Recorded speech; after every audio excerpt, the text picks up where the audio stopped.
Right. පුතේ ප්‍රශ්න පත්‍ර අංක එකේ මේ දෙවෙනි ප්‍රශ්න පත්‍රයේ ප්‍රශ්න අංක එක ප්‍රස්තාරය බලා ගන්න. පුලිකල ඉන්නව නේද? රයිට්. මේකේ මුලින්ම තියෙන්නේ වස මැදල තියෙනවා ඍණ 4 කුඩා සමාන x කුඩා සමාන 2 ප්‍රාන්තරය තුල y සමාන ඍණ x වර්ගයේ ඍණ 2s ධන 3 ස්ථිතියේ ප්‍රස්තාර ඇඳීම සඳහා සකස් කරන ලද අගය වගුව පහක් දෙකයි. ප්‍රශ්න එකගෙන x සමාන ඍණ 1 වන විට y අගය ලියා දක්වන්න. දැන් ඔයාලට තියෙන්නේ එතෙන්ද උත්තරයට යන්න මෙන්න මෙහෙමනේ. දැන් සමහර අය මේ උත්තර ලියද්දි මේ වරද්ද ගන්න මේ ඍණ x වර්ගය කියන වචනේ හොඳේ. y සමානයි ඍණ x වර්ග ඍණ 2x ධන 3 තමයි ප්‍රස්ථාරයේ සමීකරණය දීලා තියෙන්නේ. x වලගේ ඍණ එකක් තියෙන නිසා අපි y සමානයි මේ ඍණ අකුර වෙනම තියාගන්න x වලට ඍණ එක දාන්න. ඍණ එකේ වර්ග ඍණ දෙවාරයක් x කියන්නේ නැවත ඍණ 1යි ඍණ සංඛ්‍යාව වරන්තර දාගමු. ඍණ 1යි ධන 3ක් තියෙනවා. දැන් උත්තරේ ඉන්නේ y සමානයි ඍණ 1 වර්ගයේ ධන 1යි ධන 1 ර්ණ 1ක්. ඍණ 1 වර්ගයේ ධන 1යි ධන 1 ර්ණ 1ක් වැඩි කරාම ඍණ 1ක් වෙනවා. මෙයා ඍණ 2 ර්ණ 1ක් ඍණ ධනනේ ධන 2 වෙනවා. අතන ධන 3ක් ලැබෙනවා. now උත්තරේ ඉන්නේ y සමානයි ඍණ 1යි ධන 2යි කියන ධන 1ක් වෙනවා.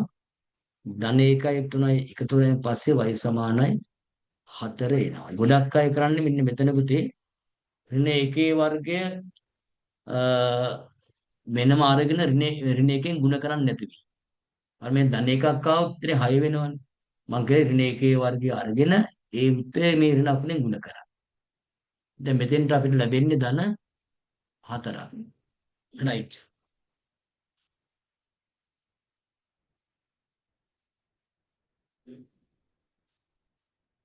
දැන් අපිට තියෙන්නේ ප්‍රස්ථාරය අඳ ගන්න හරි.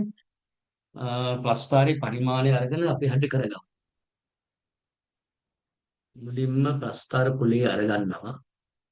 ඒකේ අපි දියදි පරිමාණය බැලුවොත් x වල ඉන්න 4 ඉඳන් පටන් ගන්න නිසා ප්‍රස්ථාර කුලයේ අන්තිම රූලේ මෙන්න මෙතන ඉඳලා අපි මාක් කරන් යමු ඉන්න 4 ඉන්න 3 ඉන්න 2 ආදී වශයෙන් ඉලක්කම් නොලිය පොඩි ඉලක්ක ගහගමු ඉන්න 4 ඉන්න 3 ඉන්න 2 ඉන්න 1 බිංදුව දාගමු ඔන්නේ බිංදුව හරහා අපි රේඛාවක් අඳින මුලින්ම එයාට y අක්ෂය කියන්නේ දැන් y අක්ෂය අඳින්න යන්නේ හරි මුලින්ම අපි අඳින්නත් ඕන අනිවාර්යෙන් y රේඛාව තමයි y රේඛාව ඇඳගන්න. අරුණ අරගෙන අර මාක් කරපු තැනට තියලා මෙහෙම දිග ඉරක් ඇඳගමු y අක්ෂය. හරි. පොඩි පොඩි වලින් ගණන් ගන්න එපා. හරි. දැන් මේ රේඛාව ඇඳලා අපි ඊට පස්සේ බලනවා මොනවද තියෙන y අගයන් කියලා. ඒ වගේම පුතා සැලකිලිමත් වෙන්න ඕන අනිවාර්යෙන් ප්‍රස්ථාරයේ බලන්න ඕන පරිමාණය මොකද්ද අපිට ගන්න කියන්නේ කියලා. බලමු ප්‍රස්ථාරය කියන්නේ සුදුසු පරිමාණයක්. එනවා මෙතෙන්ද ගන්න පුතේ x අක්ෂයේ දිගේ y අක්ෂයේ දිගේ ඒකක එකක් කුඩා කුඩු 10කින් පෙන්වන පරිමාණ. ලොකුම අගයේ තියෙන්නේ y වල බැලුමදී ඍණ 5 තියෙනවා. අපි මෙතන ඍණ 5 ලොකුම අගයේ උඩින් තියෙන ධන 4. අපි එනම් කොලේ අරගෙන y රේඛාවේ පහතින් වගේ පටන් ගන්නවා. කුඩු 10කින් පෙන්වුම් කරලා උතන දාගමු අපි ධන 4 අපි ධන 4 ලියාගමුකෝ ධන 4 කුඩු 10ක් ගියා ධන 3 කුඩු 10ක් ගිහින් පල්ලෙහාට අතන 2 අය කුඩු 10ක් ගියා 1 නැවත කුඩු 10ක් පල්ලෙහාට ගියා බිංදුව ලියනවා ඊට පස්සේ නැවත ආය පස්තර කුලේ 5 4ක් ඉන්න 5 දක්වා දාගෙන යමු ඉන්න 5ක් වෙන තිබ්බානේ දැන් ඉන්න 1 ලියනවා ඔන්නතුලින් ඉන්න 1 ඊට පස්සේ ලියමු ඍණ 2 ඊට පස්සේ ඍණ 3 ඍණ 4 ඍණ 5 හරි දැන් මෙතන පරිමාණය පොඩ්ඩක් වෙනස් වුණා කමන්නේ ඍණ 5 ගමු රයිට් දැන් තියෙන මට x රේඛාව වැදගත් එක දැන් ඔයාලා මේ පරිමාණයත් හරියට ගන්න ඕනයි නැතුව පස්තාරේ Tamanට ඕන තැන් වල දාන්න බෑ හරි අපි තිරස් රේඛාව අදිමු කලින් යන්න බිංදුව හා රේඛාව. ම්ම්, අරගෙන අපි බිංදුව තියනවා අඳින්න ඕන රේඛාව ඇඳලා බලමු y අක්ෂ මේ x අක්ෂයේ මුලින්ම පටන් ගන්න කණ්ඩාංගය මොකද්ද කියලා ඉලක්කම දීලා තියෙන්නේ ඍණ පහේ ඉඳලා අපි එහෙනම් පටන් ගන්න ඍණ පහ මෙතනනේ ඍණ පහ පටන් ගමු ඍණ පහ දෙනවා ඍණ හතර ඍණ තුන වැරදුනා නේ දෙක නම් මෙහෙන් දාන්න පහනේ හරි ඍණ පහ දාගන්න ඍණ පහ ඍණ හතර ඍණ තුන ඍණ දෙක ඍණ එක බිංදුව තියෙනවා එක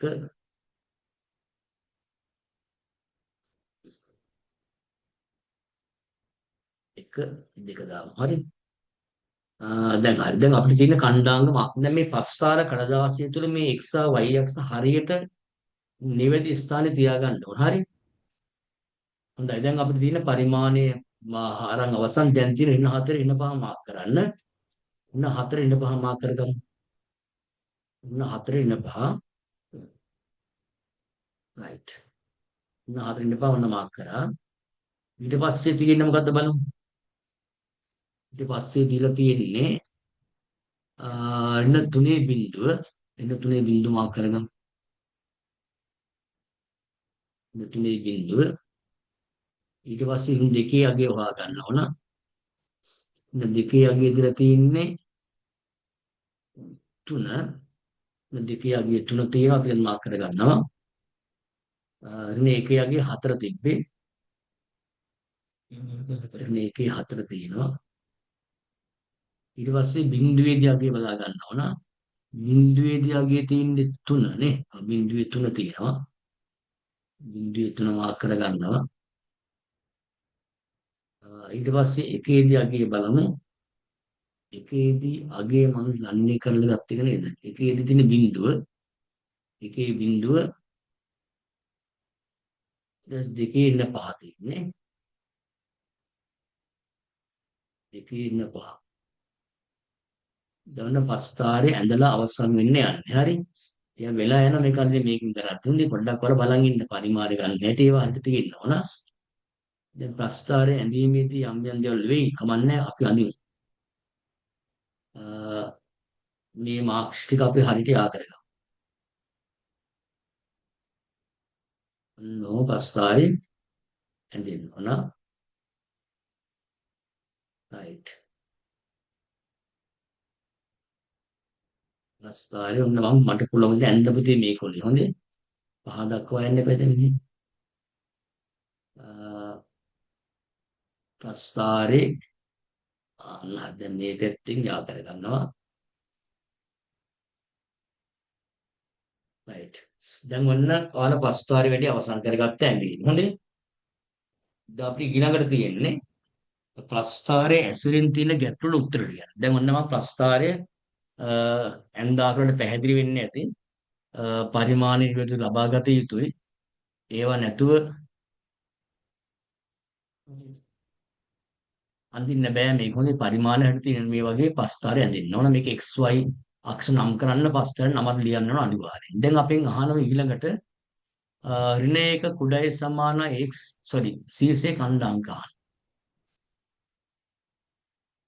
ශීර්ෂයේ කණ්ඩ අපි දෙක කළා අවසන්නේ අපි දෙක දාමු රයිට් එකක් දැන් අහනවා 3 ශීර්ෂයේ කණ්ඩාංක පුතේ ශීර්ෂය කියන්නේ ප්‍රස්ථාරය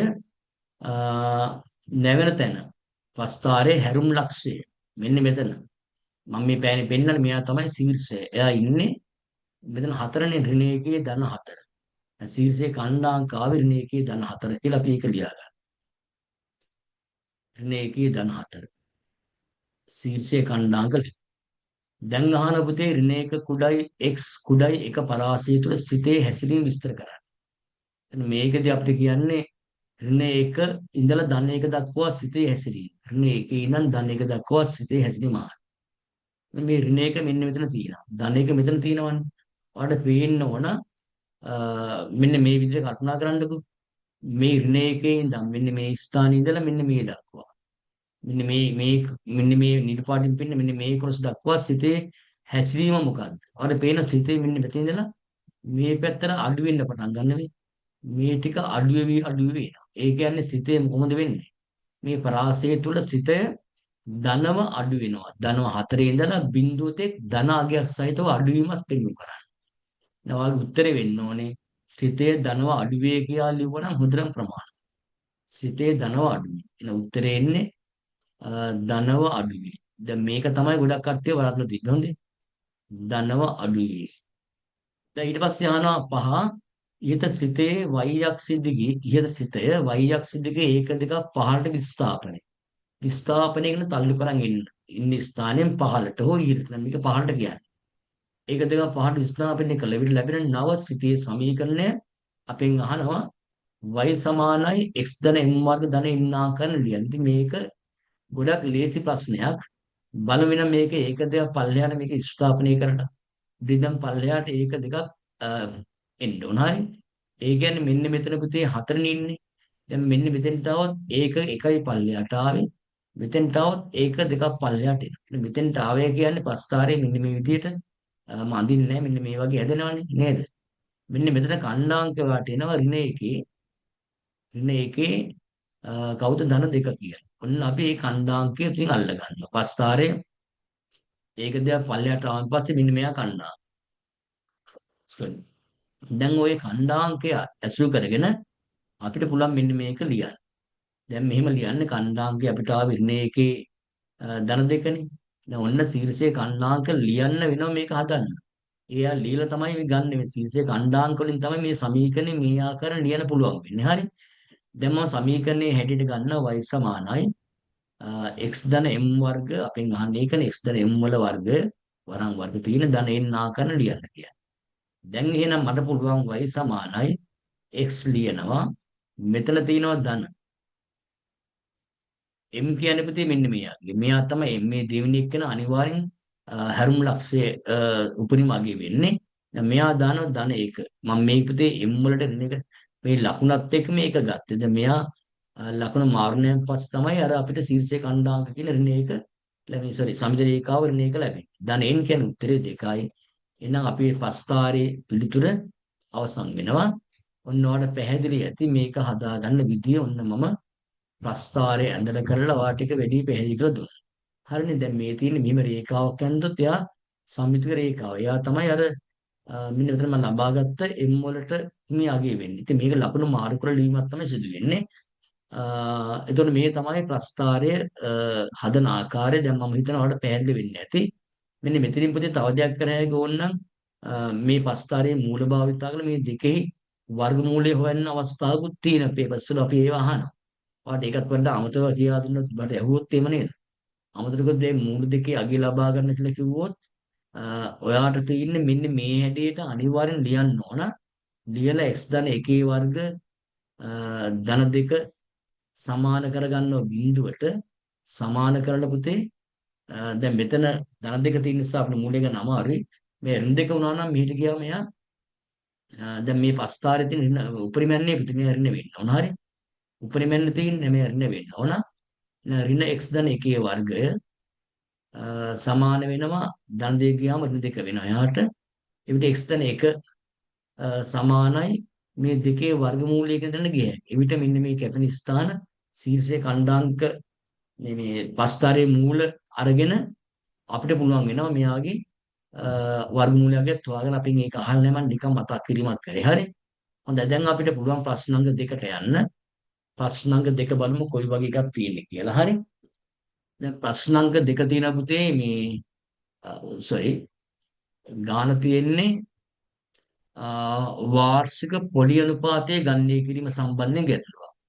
දැන් මේ වගේ ගානක් ඉතින් අපි බලාපොරොත්තු වෙමින් ඉන්න ඕන. දැන් මේ දක්වා විභාගවල ගොඩාක් අහලා තියෙන්නේ මාසික වාරිකයේ සෙම සම්බන්ධයෙන්. මාසික වාරිකය කුලී කිරීම නැත්නම් හීනසස ගැටලුවක මාසික වාරිකයේ අගය ගණනය කිරීම ගැටලුව තමයි ගොඩාක් අහලා තියෙන්නේ. වාර්ෂික පොළොන්නපාතය අහලා තියෙන එක අවස්ථාවක් වගේ පමණයි මට මතක හැටියට. ඒ නිසා අපිට ගොඩක් හිතන්න වෙනවා මෙන්න මේ පැත්තෙන් ගානක් ආවුතින් කියන දේ නිසා නම් මේක ඕලංගේ පේපරේ දාලා තියෙන. බලමු හතන ආකාරය. අංක 2 ජංගම දුරකථනයක් අත්පිට මුද්‍රට ගන්නා විට එහි මිල රුපියල් 60,000ක් වේ. එය මුලින් රුපියල් 12,000ක් ගෙවා ඉතිරිය රුපියල් 2,778 බැගින් සමාන මාසික වාරික 20කින් ගෙවා නිම කළ හැකි පරිදි මිලදී ගත හැකියි. මෙම ගෙවීමේ ක්‍රමය සඳහා පොලිය අය කරනු ලබන්නේ හීනවන ශේෂ ක්‍රමයට නම් අය කරනු ලබන වාර්ෂික පොලි අනුපාතය ගණනය කරන්න. sorry. ඒ කියන්නේ වාර්ෂික පොලි අනුපාතය ගණනය කිරීමේදී අපි මෙතන සිදු කරන්න ඕනේ මොකද්ද? පුතේ අපි කරන්න ඕනේ ඇත්තට මේ ගානේ අපි කීයක් ණය වෙලා තියෙනවද? ඒ ණය වෙනුවෙන් අපි කීයක් පොලිය ගෙවනවද? කියන කාරණාවට මුලින්ම අපි යන්න ඕනේ. එතෙන්ද ගිහිල්ලා ඊට පස්සේ මේ හීනවන ශේෂ ක්‍රමය කියන ඒ විශේෂ පොලිය අය කිරීමේ ක්‍රමයේදී පොලිය ගණනය කරන්න පුතේ අර අඩු වෙන ක්‍රමයටනේ මාසින් මාසයට ණය මුදලයි පොලියයි එහෙම අඩු වෙමින් යනවා. ඒක අර මාසේ ඒක ගානකට තමයි පොලිය ගණනය කරන්නේ. එතන පොලිය ගණනය කිරීමේ ක්‍රමයේ ඇතුළේ ලොකු කතාවක් තියෙනවා. අපි එතෙන්ද අවබෝධයක් නැති වුණොත් මේක හදන්න අමාරුයි. මම අපි ටිකින් ටික ගාන ඉස්සරහට ගිහිල්ලා බලමු. ගානේ මුලින්ම අපිට තියෙනවා මෙතන 60,000ක් ණය. අපි නම් මේක මුලින්ම ගණනය කරගමු, හොයාගමු. අපි මේක කීයක් ණය වෙනවද කියලා. ඔන්න මම මේකේ ණය වෙන මුදල හොයාගන්න. දැන් ගොඩක් අය වාක්‍ය ලියන්නේ නැහැ ගණන් හදද්ද නේද? ණය මුදල වෙන්නේ පුතේ 60,000ක් තියෙනවා. මේ 60,000 කියන මුදල අපි ගෙවන්නේ මුලින්ම 12,000. දැන් 12,000ක් මේකෙන් අපි අඩු කරගමු. අපි ඒතර ණය වෙලා තියෙන රුපියල් 48,000ක මුදලක් ණය වෙලා තියෙනවා. එතකොට දැන් මේකේ ඊළඟට අපි කල්පනා කරන්න ඕනේ මේ අපෙන් අහන වාර්ෂික අනුපාතයන් ඒකේදී අනිවාර්යෙන් මාසයක ණය මුදල හොයාගන්න වෙනවා. ඒ නිසා මම මෙතන කල්පනා කරන මාසයක ණය හොයාගන්න. වාරික 20ක් දෙනවනේ. මම එහෙනම් මාස එකක ණය හොයනවා. මාසයක ණය මුදල. මාසයක ණය මුදල හොයාගන්නවා. ඒකෙන්නේ පුතේ අපිට පැහැදිලි වෙනවා ණය මෙන්න මෙහෙමයි අපි ණය වෙලා තියෙන මුළු මුදල 48,000නේ. මේ 48,000 බෙදා ගන්නවා මාසික වාරික 20කින් ගෙවන්න ඕනේ. නේ මාසෙට ගෙවන්න ගාන මෙතන ලැබෙනවා. මේ බින්දුව මෙයා කැපුණා 2,400ක් අපි මාසයකට ණය වශයෙන් ගෙවන්න ඕන පොලිය නැතුව. පොලිය නැතුව ණය මුදල මේ ගාන ගෙවන්න. දැන් ඔන්න මේක මට මේ ගාන හදන්න අත්‍යවශ්‍ය කරුණක්. ඉතින් මේක අනිවාර්යෙන් හොයාගන්න ඕන මාසේ ණය. ඒක නැතුව ඉස්සරහට යන්න අමාරුයි. මොකද පොලි අනුපාතය ගණනය කිරීමේදී මාසයක ණය මුදලට කොච්චර පොලියක්ද ගෙවයි ඇත්තේ කියන තර්කය අපි ලබා දෙන්නේ. ඒ නිසා මේක අනිවාර්යෙන් ඕන. දැන් මම කල්පනා කරනවා එනම් මේ මාසයේ ණය මුදල සඳහා ගෙවා ඇති මාසික ණය මුදලට පොලි හොයාගන්න. මම මේක එහෙනම් මුළු පොලිය කරා යනවා. ඒ සඳහා යද්දිපති මේ ගානේ කියනවා ගෙවන ආකාරය. ගෙවන මුදලක් තියෙනවා. දැන් තවත් ආකාරයකට මේක ගන්න පුළුවන්. හොඳේ මම මේ ගෙවන මුදල ගන්නම්කෝ. 2,778 ගානේ වාරික 20ක් මේ ගාන අපි ගෙවන. වාරික 20ක් ගෙවලා තියෙනවා. එහෙනම් අපිට මෙතෙන්දි ගෙවා ඇති මුළු මුදල හොයාගන්න පුළුවන්. මම මෙහෙම දාන්නම් බිංදුව ලියනවා 2ලකට 16 එකක් ඉතිරි 2ලකට 14යි 15න් පහ එකක් ඉතිරි 14යි අර 1යි 15න් පහ එකක් ඉතිරි 4යි 1යි 5 ඔන්න 55,560ක් තමයි අපි ගෙවලා තියෙන්නේ. එහෙනම් පොලිය හොයාගන්න පුළුවන්. පොලිය කියන්නේ මෙතනදී ඔයා ගෙවනවා 55,560ක්. හැබැයි අපි ගෙවන්න ඕනේ 48,000ක් විතරයි. නෑ ඇයි අපි මෙච්චර ගෙවුවේ? මෙච්චර ගෙවනවා කියන්නේ මේ පොලිය මුදල. මෙන්න පොලිය හොයාගන්නවා 0යි 6යි 5යි මෙතන 5න් 8 අපි එකක් ගත්ත 15 8 ගෙම 7යි රුපියල් 7,560ක පොලිය මුදල ලැබිලා තියෙනවා මේ ගනුදෙනු සඳහා. දැන් පුතේ මේ හීනවන ශේෂ ක්‍රමය කියන්නේ පොලිය ගෙවන ක්‍රමයේ වෙනස් නෑ. සුදු පොලිය වැල් පොලිය වගේ නෙමෙයිනේ. මේ 7,560 පොලිය ගෙවන වාර ගණනක් තියෙනවා. අපි යාර කියන මාස ඒක ගණන. අපි නම් මේක දැන් ගණනය කරගන්න පුතේ මාස ඒකක. දැන් මේකත් ගාන ඉතා වැදගත්ම කොටසක්. මාසයේ ගන්න කියන එක. ඒ කියන්නේ මෙතන අපි මේ 2,400ට මාසේ ඒකකනේ පොලිය කීයක් ගෙව්වාද කියන එක හොයන්න යන්නේ. ඒකට අපි මාසය ගන්න ඕනනේ. මාසය ගන්න හොයන්නේ මේ මාස 20ක් තියෙනවා. ඒ 20 මම 21කින් වැඩි කරලා දෙකෙන් බෙදනවා. ඒක ලේසි ඒ ක්‍රමයට. තව ක්‍රමයක් තියෙනවා අර 20 බෙදීම 2 20 දන 1 කියලා. මෙහෙම ගත්තම ලේසි 210ක් ඔන්න ඔයාට මාස ඒකක ලැබෙනවා. දැන් අපිට පුළුවන් අපි අරමුණ කරා යන්න අපිට ඕනේ මෙන්න මේ 1400ට පොලිය කීයද කියන්නේ. ඒ කියන්නේ මාස ඒකකෙට පොලිය ගන්න එක. මේක හොඳට පුරුදු වෙන්න. මේක එන්න පුළුවන් ගානක්. මාස ඒකකයට පොලිය. මාස ඒකකයේ පොලිය කියන්නේ පුතේ මෙතන 7560ක් තියෙනවානේ. ඔය 7560 වාර 210ක් අපි ගෙවන්න. වාර 210ක් ගෙවන්න. එක වාරට කීයක් ගෙවයි? මෙයා කැපෙනවා. right. 70 පාට 21 වෙනවා 3ක්.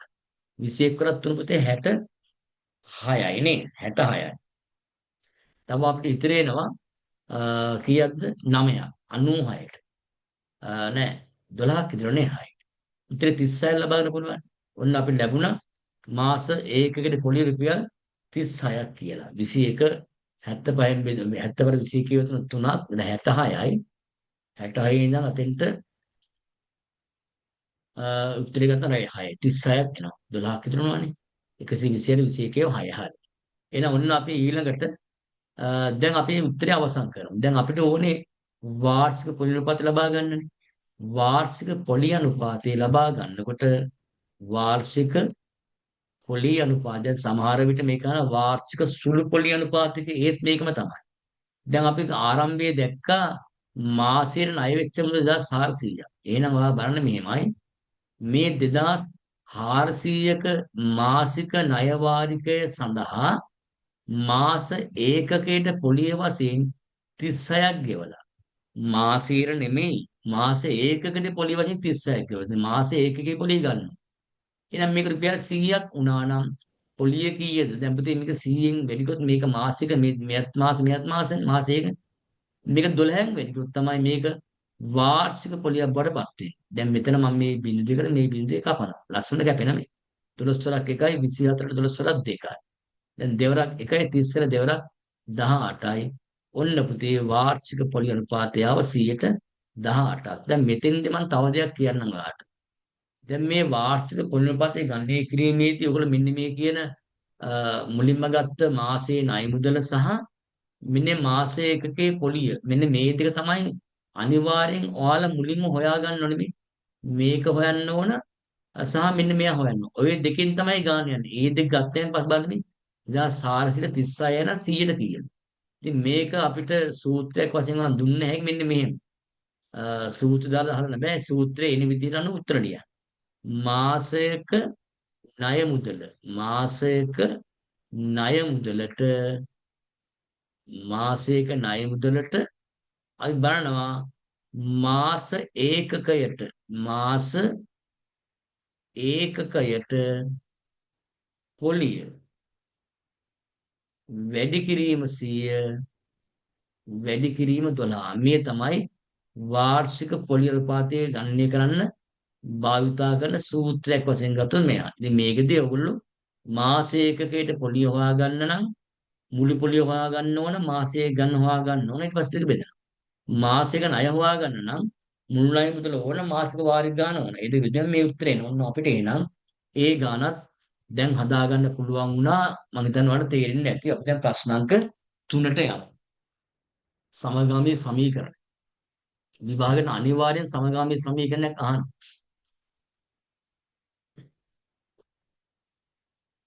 sorry. උතන පුඩිත ඉන්නව නේ පුතේ. හරි.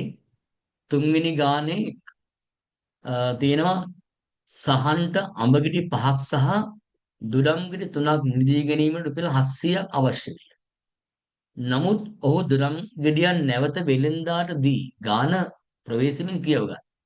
නමුත් ඔහු දුඩම් ගෙඩියන් නැවත වෙළෙන්දාට දී ඒ වෙනුවට අඹ ගෙඩියක් මිලට ගන්නා ලදී. ඒ වෙනුවට අඹ ගෙඩියක් ගත්තා. එහිදී ඔහුට රුපියල් 20ක් ඉතිරි කරගන්න පුළුවන්. ඒ කියන්නේ මෙයා කලින් 700ක් නේ විදම් කළේ. 700ක් වියදම් කරාට මේ දෙවෙනි මිලදී ගැනීමේදී යාට පුළුවන් වෙනවා දෙවෙනි මිලදී ගැනීමේදී යාට පුළුවන් වෙනවා ගන්න අර 700ට අඩු මුදලක් 20ක් අඩුවෙන් යන්නේ රුපියල් 680යි යාට යන්නේ එතකොට. දැන් මේක හදන්න ක්‍රම දෙකක් තියෙනවා. සමීකරණ ගොඩනැගීමට අපි බලමු එකක් අරගෙන දෙකක් තුනක් ඕනේ නැහනේ. මේ ගානේ කියන විදිහට අපි බලනවා. මෙතන අඹ ගෙඩි පහක් තියෙනවා හරි. දොරන් ගෙඩි තුනක් තියෙනවා මිල 700ක්. මෙන්න මෙතන තමයි ඊළඟ කතාව කියන්නේ. අඹ ගෙඩියක් x කියනවනේ. මම ඉතින් මෙතන x දාගන්නවා. දොරම් ගෙඩියක් y නේ. දැන් දොරම් ළඟ y දාගන්නවා. රයිට්. ඔයාලට විභාග ප්‍රශ්න පත්‍රිත ඔයාලට මේ වගේ කරගන්න පුළුවන්. වෙනම ලිලින්න ඕනේ නැහැ. දැන් එහෙනම් අපි උත්තරේ බලමු. අපිට තියෙන්නේ සමීකරණ දෙකක් ගොඩනගන්න. අංක 1. රයිට්. අහනවා අඹ ගෙඩියක් x ද දොරම් ගෙඩියක් y ද කියන සමගාමී සමීකරණ ගොඩක් ගොඩනගන්න. දැන් අඹ ගෙඩි පහක් ගන්න පුතේ. අඹ ගෙඩියක් x නම් අඹ ගෙඩි පහක් ගන්නවා නම් එතන මිල 5යි x. ඒ වගේ දොරම් ගෙඩි තුනක්. දොරම් ගෙඩියක් y නේ. දැන් දොරම් ගෙඩි තුනක් ගන්න යනවා 3යි y. මේ දෙකම ගන්න අපිට ගිහිල්ලා රුපියල් 700ක්. හරිම ලේසියෙන් සමීකරණ අංකික උන්නේ. හරි. ඊට පස්සේ නමුත් ඔහු දොරම් ගෙඩියක් නැවත වෙළෙන්දට දී. දොරම් කියන්නේ පුතේ වයිනේ. දොරම් ගෙඩියක් වෙළෙන්දට දෙනවා. දීලා ඒ වෙනුවට අඹ ගෙඩියක් ගන්න. දැන් මේ දොරම් ගෙඩි තුනක් තිබ්බනේ. දොරම් ගෙඩියක් දුන්නම අපිට දොරම් ගෙඩි දෙකයිනේ ගන්න වෙන්නේ. ඒ දොරම් ගෙඩියක් දීලා අඹ ගෙඩියක් ගන්න නේ. අඹ ගෙඩි පැත්ත 5යි 6යි x බටවත් වෙනවා.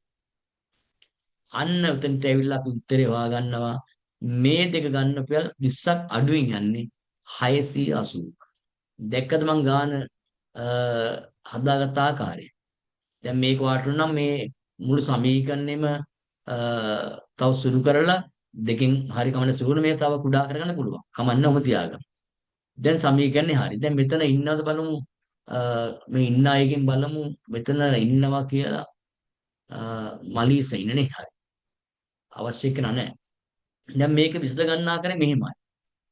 අංක 2 අපි මෙතනදී කරන පුතේ මේ සමීකරණ දෙක විසඳන්න නම් අනිවාර්යෙන් එක පදයක් සමාන වෙන්න ඕන. මම බලන මේ y පද දෙක දිහා. මට y පද දෙක සමාන කරගන්න ලේසි වගේ දැනෙනවා. මම y පද සමාන කරගෙන කරනවා. හොඳේ.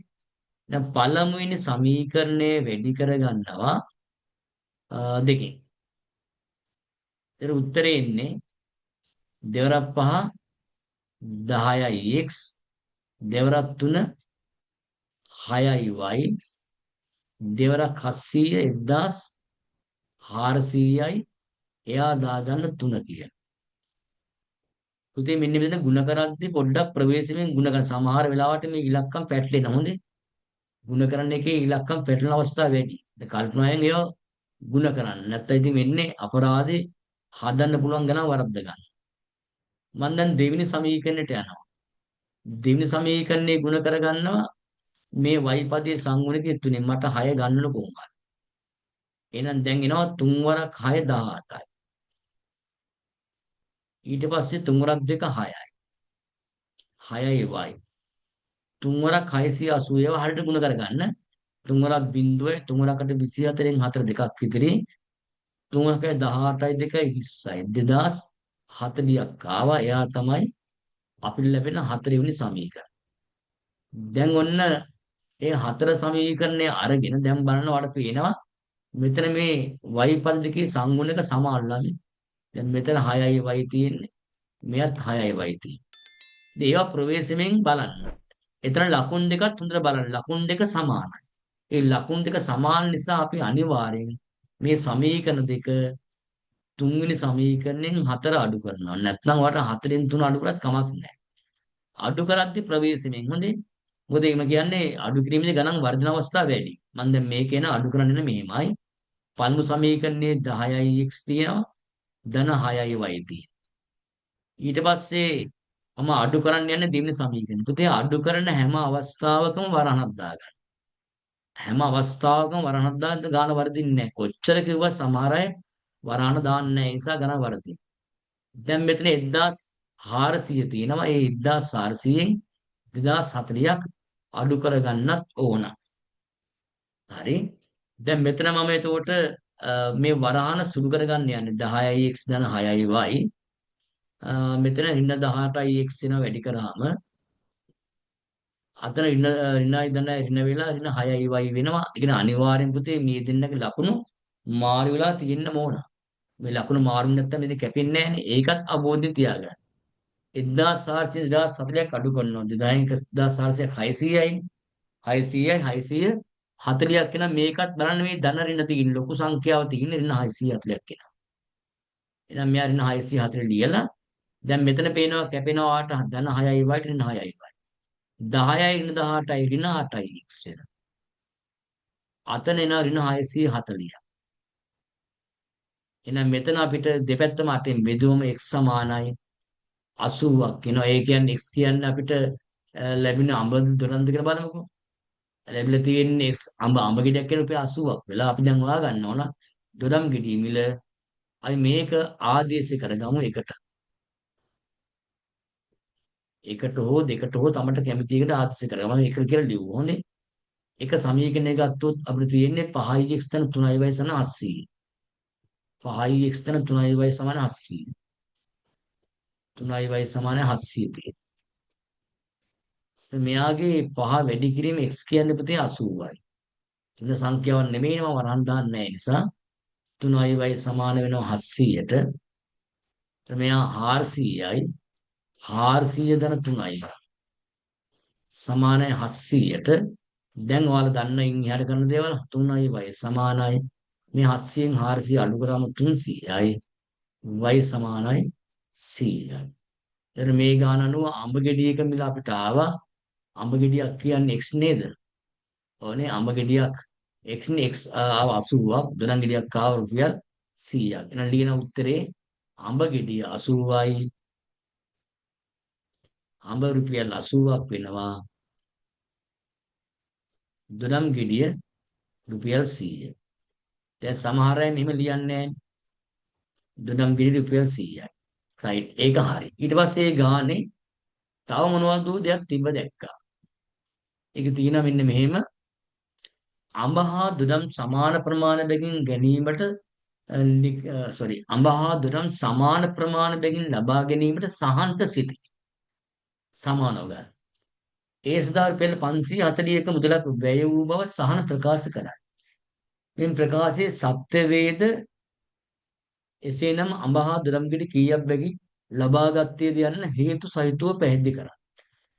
ඒතකොට මෙතනදී මෙයාලා ගන්න යන්නේ අඹ හා දොඩම් සමාන ප්‍රමාණයක. එතකොට අපි බලන්න ඕන 540ක් තමයි සල්ලි වීදම් කරලා තියෙන්නේ. ඒතර මේකේදී වාට පුළුවන් මෙන්න මෙහෙම කරන්න. දැන් ලබා ගන්න යන්නේ අඹ ගෙඩියක මිල x නේ. දොඩම් ගෙඩියක මිල y නේ තියෙන්නේ. එතන මෙන්න මෙතන අපි ලබා ගන්න ඕන අඹ ගෙඩිය හා දොඩම් ගෙඩිය සමාන වූ ප්‍රමාණය. දෙකම සමාන ප්‍රමාණයෙන් ගන්නවා. ඒ විදිහට අපිට වැය වෙන්න ඕන රුපියල් 540ක මුදලක්. අපි නිකන් හිතමු අඹ හා දොඩම් ගන්න වෙයි කියලා සමාන ප්‍රමාණයෙන් 3 බැගි උත්තරේ 540 සමාන කරගත්තොත් ඔයාලා ලැබෙනවා x ධන y සමානයි 180ක්. ඒ කියන්නේ මේක අපිට ගන්න පුළුවන් සමාන ප්‍රමාණයෙන් ගත්තොත් අඹ ගෙඩි 3යි දොඩම් ගෙඩි 3යි ලබා ගැනීම හැකියාවක් තියෙනවා. අපිට පුළුවන් මෙහෙම අඹ ගෙඩියක් ලබා ගත්තේ 80යිනේ මේ ගානේ. මම 80 වැඩි කළ බලනවා 3. 80 3ක් ගත්තා පුතේ 240ක් එනවා.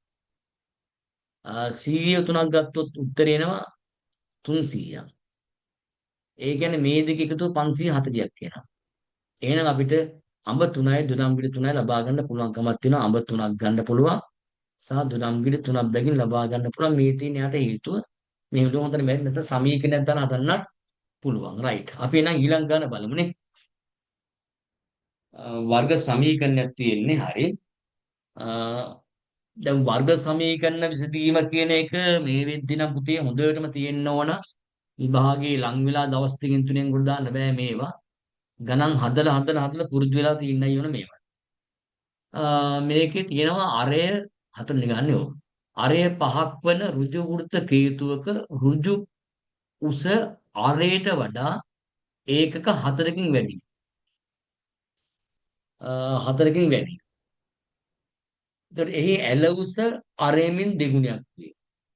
ඇල උස අරයමින් දෙගුණයක්. හේතුවක් හොයා ගන්න ඕන. රයිට්. රූපයක් ඇඳගත්තාම තමයි ගණන් හදන්න ලීසි වෙන්නේ. ගොඩක් වෙලාවට එහෙම අවස්ථාවක් තියෙනවා. දැන් මේක මම ඔන්න සෝරි ඔය කියන කේතුව ගත්තා. අරය පහක් වෙන ඍජු වෘත්ත කේතුවක ඍජු උස අරයට වඩා ඒක හතරක් වැඩි. ඒ කියන්නේ ඍජු උස කියන්නේ පුතේ මෙහෙමනේ. මෙන්න ඍජු උස තියෙනවා. හරි. ඒ ඍජු උස සහ අරය සම්බන්ධ කරගෙන අරය හඳගමු. එතකොට මේකේ කියනවා අරය පහක් වෙන එන මේ තියෙන අරය පහයි. අරය පහක් කියන්නේ මෙන්න මේ ටික පහයි. ඒ වගේම අරය පහක් වන ඍජු වෘත්ත කේතුක ඍජු උස අරයට වඩා ඒකක 4කින් වැඩි. ඍජු උස මෙන්න මෙයා. අරයට වඩා ඒකක 4කින් වැඩි. අරය පහක් වන ඍජු වෘත්ත කේතුවක ඍජු උස අරයට වඩා 4කින් වැඩි. එහෙනම් මෙයා පහ නම් මෙයා 9ක් වෙනවා. ඒ වගේ ඒ ඇල උස අරෙමින් දෙගුණයක්. උට ගාන වක්රුණා. හරි. අරේ පහක්ම ඍජු වෘත්ත කේතුවක ඍජු උස අරයට වඩා 4කින් වැඩි. එහි ඇල උස අරෙමින් දෙගුණයක්. මම මේකෙදි මෙතන ඔයාලට පන්තිතිකව මතක ඇති. මෙන්න මෙතන මේ අරය කියන එක වෙනස් කරන්න කියන නේද? ඒ අරය මම පන්ති වෙනස් කරා මතක ඇති. මෙතන දුන්නේ අරය R කියලා. අරය R කියලා දුන්නේ ගාන මතක ඇති නෝලන්ට. නේද? මේ R කියලා දාගන්න. දැන් එහෙනම් මෙතන මම නැවත වෙනස් කර ගන්නවා. මෙන්න මෙහෙම. බලාගෙන ඉන්න. මෙතන අරය R1 ඍජු මෙන්න මෙයා R. අරය R1 ඍජු වෘත්ත කේතුවක ඍජු උස අරයට වඩා ඒක හතරක් වැඩි. මෙන්න මේක හතරක් වැඩිලු ඒක. R ධන 4ක. ඇල උස අරෙමින් දෙගුණයක්. ඇල උස මෙන්න මේකනේ. අරෙමින් දෙගුණයක්. ඔය කාරණා ටික වලට දාගන්න පුළුවන් පුතේ. ඔය ටික අවුලක් නෑනේ. නේද? ඔතන කියන විදිහට අරය R වුණ ඍජු වෘත්ත හේතුවක ඍජු උස අරයට වඩා හතරක් වැඩි. න අරයට හතරක් එකතු කරනවා. ඇල උස අරයෙන් දෙගුණයක් වෙයි. අපෙන් අහනවා අරය R යන්න R වර්ග 4R නට සමාන බිඳු සමීකරණය තෘප්ත කරන බව පෙනේ. අමාරු දෙයක් නෙමෙයි. මෙයා අනිවාර්යෙන් අංශක 90ක් නේ. මම නම් මේක භාවිතා කරන ඍජු ත්‍රිකෝණයක පයිතිර සම්බන්ධය. වෙන මුකුත්ම නැහැ නේ පුතේ ගන්න මේක අපිට. වෙන විකල්පයක් නැහැ. මං එන මෙන්න මෙහෙම ලියනවා 2R කියන එක්කිනාගේ වර්ගය කර්ණය හොඳේ. කර්ණයේ වර්ගය සමානයි ඉතිරි පාද දෙකේ වර්ගයන්ගේ මේ R ලිව්වේ R ධන 4 වර්ගය එකතු කිරීම කාටද R ගේ වර්ගය. R වර්ග මේකට හේතුව පයිතිර සම්බන්ධය කියලා ඔයාලා දන්නේ පයිතිරස්. හරි? ඒක ලබා ගන්න විදිය. දැන් මෙතන සුළු කරන් ගියාම මේ සමීකරණ අනිවාර්යෙන් එයි. දෙකේ වර්ගය 4R වර්ග සමානයි මෙතන මුල පදයේ වර්ගය ධන පද දෙකේ ගුණ දෙමින් දෙගුණේ දෙක අතර 8යි 8R 8R ධන අගපදයේ වර්ගය 4 වර්ගයේ 16යි ධන කෙලවරේ තියෙන R වර්ග හරිනේ. දැන් මෙතන 4R වර්ග මේ පැත්තේ මෙහෙම තියාගමු. මෙතන R වර්ගයයි R වර්ගයේ 2R වර්ගය වෙනවා. මෙතන ධන 8R තනි තියෙනවා එහෙම. මෙයා ධන 16. අපෙන් අහන ගානේ පුතේ තියෙන්නේ බිඳුර සමාන වෙලානේ. අහන ගානේ තියෙන බිඳුර සමාන ළමයි. දැන් මේ ඔක්කොම පද අරගෙන මම කියනවා මේ වම් පැත්තට 4R වර්ගයට අඩු කරා 2R වර්ග අඩු කරා 8R හොඳේ. අඩු කරා 16ක් සමානයි 0. මේක 8R. දැන් මේ දෙක අඩු කරාම 2R වර්ග එන 8R එන 16 සමානයි 0 වෙනවා. දැන් මේ ඔක්කොම දෙකෙන් බෙදන් යන්නකො අපිට අවශ්‍ය උත්තරේ R වර්ග ඍණ R වර්ග.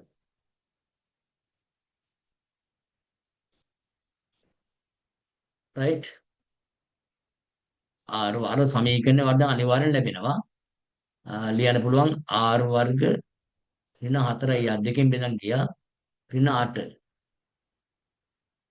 සමානයි 0යි. ඔන්න බලන්න මේක හදන්න බැරි කමක් නැහැනේ. පයිතර සම්බන්ධනේ භාවිතා කරන්න ඕනේ. ඒ පයිත සම්බන්ධයෙන් භාවිතා කරා නම් අර ලේසියෙන් උත්තරේ එනවා. ඊට පස්සේ මේකේ අහනවා එම සමීකරණය වර්ගපූර්ණයෙන් හෝ අනුක්‍රමයකින් වර්ගපූර්ණ ලේසිනේ. කියලා මෙන්න මේක පෙන්වන්න. දැන් මේකත් වෙනස් අවස්ථාවක් නේද? මම වර්ගපූර්ණයයි සූත්‍රය දෙකම දාලා පෙන්නන්න. හොඳේ. මම මුලින් වර්ගපූර්ණයෙන් ගන්න හදන්නම්. ඔය ළමයි මේ අවස්ථා ක්‍රම දෙකෙම උත්සාහ කරන නිසා ක්‍රම දෙකම කියා දෙන්න වෙනවා. ඔන්න මම එහෙනම් වර්ගපූර්ණය කරන්න යන්නේ. දෙවෙනි එක r වර්ග ඍණ 4r ඍණ 4r තියෙන්නේ 4r ඍණ 8 සමානයි බිඳුව ලියනවා. දැන් කරන්න ඕනේ නියත පදේ දකුණට අරන් යන මුල් අවස්ථාවේදී r වර්ග ඍණ 4r සමානයි ඍණ 8 ගියහම ධන 8 වෙනවා. වර්ගපදයේ සංගුණකේ එකක්ද කියලා බලන්න. එකක් වුණොත් තමයි මෙහෙම කරන්න පුළුවන්. නැත්තම් බෑ. හොඳේ. දැන් අපි ඊට පස්සේ නියත පදේ දකුණට ගිහින් දැම්මා. දැන් r වර්ග ඍණ 4r මැද පදයේ සංගුණකේ 4යි 4 භාගයේ 2යි එයාගේ වර්ගයේ 4 අරගන්නවා. මේම දෙපැත්තටම ඒක එකතු කරගන්න. දැන් මෙතන පූර්ණ වර්ගය ගන්නවා r ඍණ 4 මූලයේ 2යි. r ඍණ 2 වර්ගය ගන්න. සමානයි 8යි 4යි 12යි. දැන් පුතේ r ඍණ 2 කෙනෙක් කෙනා සමාන වෙනවා මේ 12 කියන සංඛ්‍යාවේ වර්ගමූලයට. දැන් බලමු ගන්න මොකද්ද අපෙන් අහලා තින්නේ කියලා. ඒ අහන දේ ගැන පොඩ්ඩක් බලන්න එපේ. ඒක තමයි ඔළුවේ තියන්නේ. මේක අහලා තින්නේ වර්ගමූල 3 ධන ඍණ 1 ආදී එක. අපි නම් බලමු අහලා තියෙන ගානටම උත්තරේ ගන්න. මෙතන මට පේනවා දැන් ඊළඟ මේ 12 කියන පුතේ අකිල කර්ණයක්. මම එනයි අකිල කර්ණයක් සුළු කරගමුකෝ. සුළු කිරීම සියල්ල කරලා දාන්න. 12 එන්නේ 4 වරක් 3. ඔන්න ඒ අකිල කර්ණය සුළු කරගන්නවා. එවිට r ඍණ 2 සමාන වෙනවා 4 වර්ගමූලයේ 2යි මූල 3. දැන් ඔන්න ඊළඟ අවස්ථාවට යනවා. ඊළඟ අවස්ථාව කියන්නේ පුතේ x මේ r පදයේ තනි කරගන්න.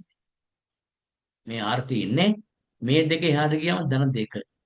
මෙයා ධන හෝරින 2යි මූල 3. මොකද වර්ගමූලයේ ධන හෝරින වෙනවා.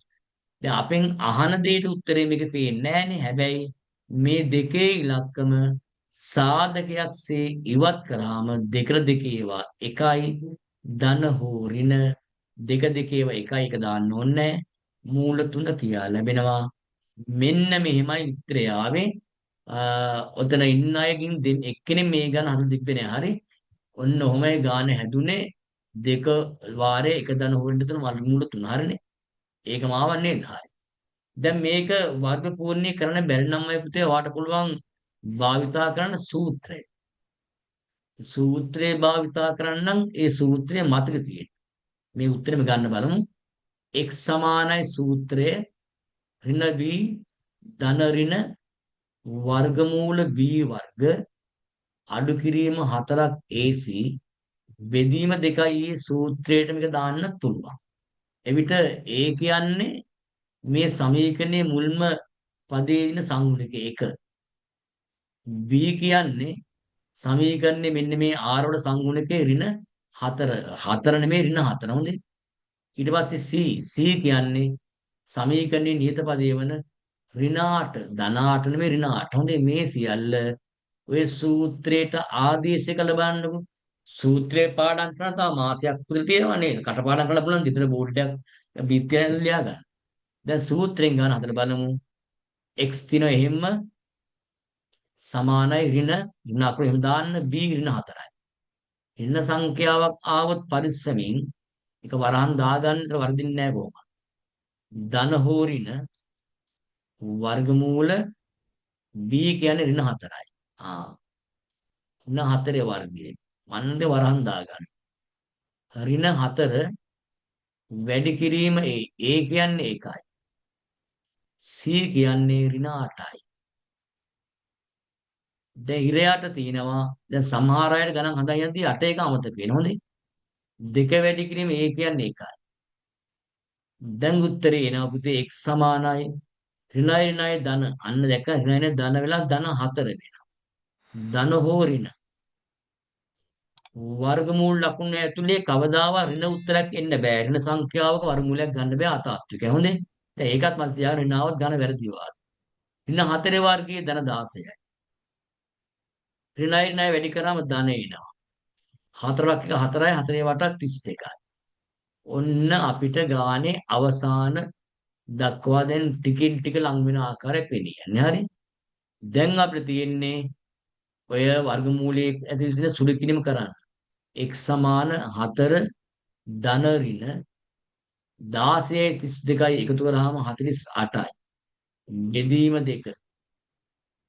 දැන් ගානේ අපිට අවශ්‍ය උත්තරයට යන්න ඕන. හැබැයි අර අකිල කරණය සුළු කරණයක් වඩ පත් කර ගන්න ඕන. මෙන්න මේ 48 x සමානයි 4 ධන හෝ ඍණ මූල 40 දාගමු 16 වරක් 4 කියන. සෝරි 16 වරක් 3 වැරදුන වටුන 16 වරක් 3 බෙදීම 2 x සමානයි 4 ධන හෝ ඍණ 16 වර්ගමූලය 4යි මූල 3 බෙදීම 2 කියා ලැබෙනවා. දැන් අපිට අවශ්‍ය උත්තරේ එනවා මෙන්න මෙහෙම x සමානයි පුතේ මේ 4ක් දෙකෙන් බෙදන්න ධන හෝ ඍණ මේ 4ක් දෙක මෙන්න මේකේ 4ක් දෙකෙන් බෙදන්න 2යි මූල 3. අර කලින් ගානේ ආපු දේ ආවනේ. හැබැයි කලින් තරම් ලේසියෙන් ආවේ නෑ නේද? කලින් තරම් ලේසියෙන් ආවේ නෑ. හැබැයි උත්තරේ කොහොම හරි අපිට ලැබුණා. ඔන්න එහෙනම් ඒ ක්‍රම දෙකම පුරුදු වෙන්න පුළුවන්. මේක වඩා පැහැදිලි වෙනවා. වර්ගමූල වර්ග පූර්ණයේ ක්‍රමය තමයි ලේසි වෙන්නේ කියන මත තියාගන්න. වර්ග පූර්ණය ලේසි ගන්න හදනකොට. හරි දැන් ඔන්න එතකොට දැන් ගානේ පැහැදිලි වෙන්න ඕන ගාන හදනකොට වඩා හොඳම ක්‍රමය මොකක්ද කියලා තීරුම් ගන්න. ඉතින් ඔයගොල්ලෝ වර්ග පූර්ණය පොඩ්ඩක් පුරුදු වෙන පුතේ ලේසි. මෙන්න මේ සුළු කිරීම වල මේ සූත්‍රයේදී සූත්‍රේ පාඩම් නම් සුළු කිරීම කරන්න ලේසි නම් වල මේ සූත්‍රය ලේසි. හැබැයි මන්නම් යෝජනාන වර්ග පූර්ණය කොහොම හරි පුරුදු වෙන්න තව දවස් කිහිපයක් තියෙන විභාගෙට. හොඳේ. මේක ඊට පස්සේ තවයක් අහනවා වර්ගමූල 3 1.7 තුන ලෙසගෙන ආර්ය අගයේ ආසන්න පූර්ණ සංඛ්‍යාවට හොයන්න. එහෙනම් වර්ගමූල 3 1.7 තුනක් දෙනවා. හරි. දැන් මම එහෙනම් මේකේ එක අවස්ථාවක් ගන්නම්. මට මතක පුලිත තමයි මේ නිකන් මේක විතරක් අරගෙන උත්තරන් තිබ්බේ. එයා වෙන්න ඕන. එහෙනම් r සමානයි 2 ධන නැහැ සෝරියා 2 ඊට පස්සේ තියෙනවා වාරයක් එක මම ගන්නවා ධන මූල 3 විතරක්. හොඳේ. පස්සේ නිමුල 3 ගමු. r එකතු කිරීම 2 1 ධන 1.73යි. හරි ලේසි පුතේ මේවා. r සමානයි 2 වාරයක් වැඩි කරන්න 2.73ක්. r සමානයි 2 3 6යි 2 14 එකක් ඉතිරි. උත්තරේ 5.46යි. ඉන්න උත්තරෙත් උන අරන් බලන්න. ඍණ උත්තරේ ගත්තොත් r සමානයි 2 වාරය 1 ඍණ මූල 3 වෙනවා. ඉතින් අපි දන්නවා සාමාන්‍ය මූල ඍණාගයක් එන්නේ නැහැ උත්තරයකට. 2 වාරය 1 අඩු කිරීම 1.73. එන r සමාන එතන එනවා 2 වාරයක් ඍණ 0.73ක්. එතෙන්ට උත්තරේ එන්නේ 6යි 14යි. ඍණ 1.46ක්. අපෙන් අහලා තින්නේ පිළිතුර වෙන්න ඕනේ උත්තරේ ආසන්න අගයට ඇහුවාගේ මතකයි. ඔව් එන ආසන්න අගයට උත්තරේ වෙන්න ඕනේ 5යි ධන 5ක්. මෙයා එන්නේ නැහැ ඍණ අගයක් ගැලපෙන්නේ නැහැ. මේක අවශ්‍ය නැහැ. දැන් පිළිතුර අරය නැත්නම් r සමානයි මේක ආසන්න පූර්ණ සංඛ්‍යාවට 5 ලැබෙනවා. ලකුණු 10ක් ගන්න හොඳ ගානක් වර්ග පූර්ණේ හොඳට පුරුදු වුණොත් වැඩේ හරියටම හරි පුතේ. හරි. අපි යනවා ප්‍රශ්න අංක 5. රයිට්. මධ්‍යන ගැටලුව මේකේ මාත පන්ති මාත පන්ති මාත පන්තිය තමයි මුලින්ම දැන් ගොඩක් වෙලා ළමයි ගාන හදනකොට කරන වැරද්දක් තමයි මේ මුලින්ම අහන ප්‍රශ්නේ අමතක කළා දාන්න. හරි.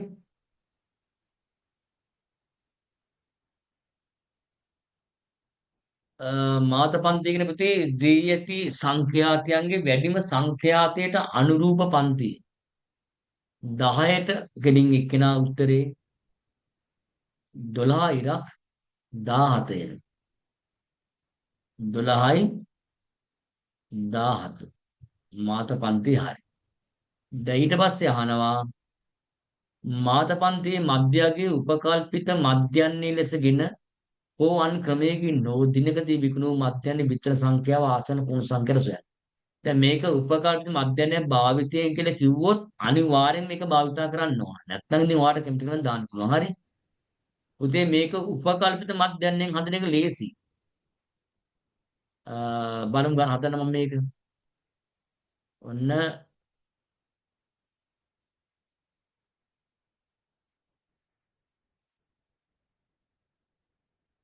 වගුවක් දාගන්න ඕනේ ඒකට. හරි. මේ පන්තියේ මැද්දේ අපි සද්දේ මතකයිනේ. මම මෙන්න මේ වගුවක් දාගන්නවා. මේක මුලින්ම දාන්නේ පන්ති ප්‍රාන්තර පන්තිය ඊට පස්සේ මැද්දේ කියන්නේ මධ්‍ය අගය